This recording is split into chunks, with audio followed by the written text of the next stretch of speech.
Day 140. Who would have ever thought we would have gotten to 140 days? So we've been doing these officially for 34 days. We started on day 10, whatever now it was. So, yes. Nothing's been going on the last few days. I haven't really had time to do any of these things because I'm actually a really busy guy. I like do stuff like work and chase children and my pretty hot wife. So these are pretty low priority sometimes. Day 140, it's like an anniversary date. We were sitting here thinking about a whole bunch of stuff. We've been really stressed out, really full of anxiety, and we haven't heard anything, so that really gets to me for sure. I know it bothers Jen really bad. We get really stressed out. It's really tough not knowing what's going on. So we're running through a couple dilemmas that we have. We're currently renting, courtesy of Assured Relocation Services, a 2-bedroom house on, I suppose, the middle of town, not the east side or west side, north or south. It's a nice house. I really like it, but it's only 2-bedroom. So we sleep in the basement. There's not a room in the basement. Well, on the other side of that wall, there's like a room, I suppose. It's 12 by whatever, however long the house is. There's no door on it, no privacy, none of that, no egress window. We were okay with it at first because we thought, we're just going to be here temporarily. We figured a month or two, and then everybody's going to get their shit together, and we were going to know what was going on, and we could deal with it. Now we're looking at, we have no idea what's happening. Let's say this claim ended for whatever reason right now. What are we left to do? If we had to buy a new house, if anybody's looked at the market in Hibbing right now,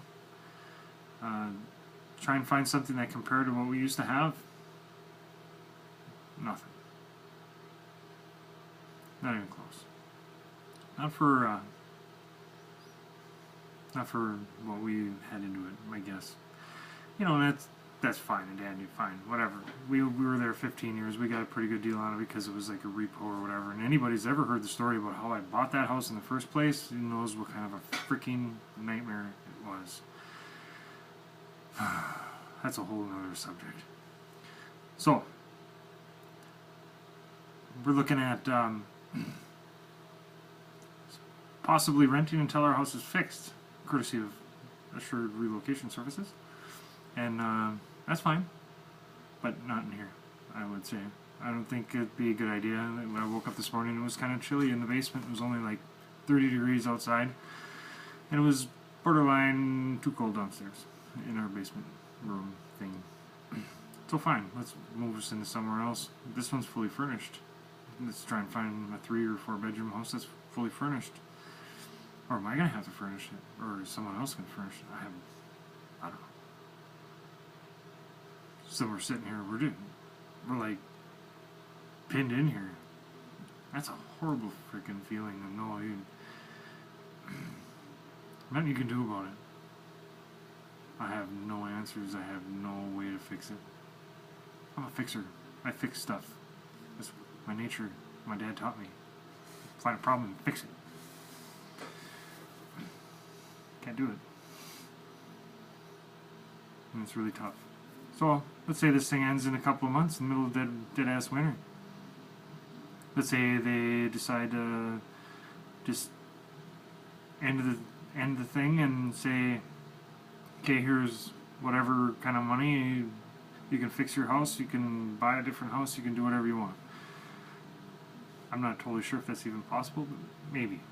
So let's say we did that in the middle of winter.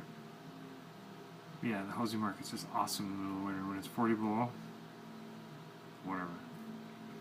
So then we'd end up having to rent someplace on our own dollar until we could find something that was suitable that we probably couldn't afford anyway because we're cheap as far as housing.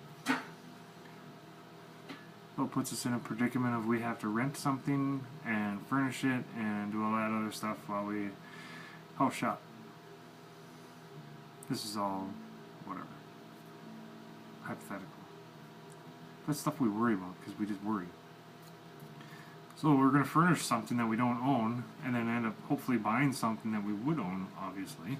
And we're going to have to put furniture out of another place into there, and hopefully, hell, that it works in there.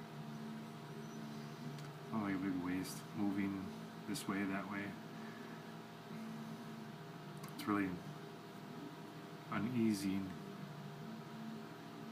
having to be uprooted from everything that we had and try and struggle just to find out where in the hell we're going. So let's say they decide we're going to rebuild this house. We're going to take however long it takes to get it done. That's fine and dandy too. We got to find somewhere to go.